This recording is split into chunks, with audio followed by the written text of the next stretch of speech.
Kayo talaga mga sundalo. Sa bawat destino nyo, may asawa kayo eh. Sinaktan mo ang daming ko. Napakasakit mo magsalita. Wala akong asawa. Yan ang may asawa. Sabi mo, soldier! O yan, kapitan, oh. Ngayon alam mo na. Isang tanong, isang sagot. May boyfriend ka, wala? Meron na, buddy. Anong meron? Kaya umalis ka na. Bakit tayo nandito? Anong ginagawa natin dito? Ikaw lang naman na may ginagawa dyan, eh. Ako walang ginagawa dito. Wala tayong ginagawa rito. Ibahag nyo na yung mga buntot nyo at umalis na kayo dito! Move! Move! Sir, paano yung mga gamit namin? God damn it! Move! I shall return.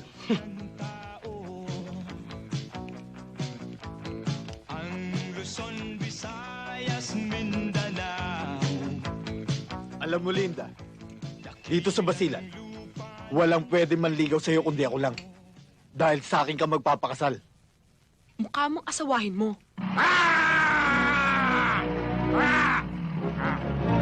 Parang kakalaw!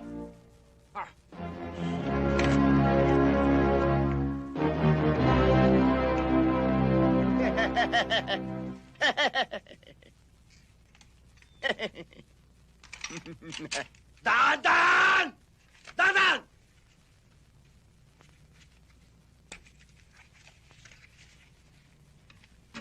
O ngayon, kayo naman ang magbahag ng buntot. Umalis na kayo dito. Paano tong mga... God damn it! Double time! Now! March time! March! Yeah! Tan, tan, tan, tan, tan, tan, tan, tan, tan, tan, tan, Ayos, Manny. Ang dami mo. tan. Ano? Takbo! Takbo! Pasalamat sila sa'yo. Kundi dahil sa'yo, pinutukan ko yung mga yon. Pero hindi ka tatamaan. Okay lang yun. Talaga namang mayayabang ang mga yun eh. Alam mo yung nakakalimutan kong banggitin sa'yo yan. Binili sa akin ng nanay ko na pag ako inapi, kailangan gantihan ko, babalikan ko. Naku, mukhang mainit ata ang ulo mo. Gusto mo ng soft drink? Naku, hindi. Naku, alam mo, makita ko lang yung magagandang mata. Ang iyong magandang mukha. Lumalamig. Hawakan mo!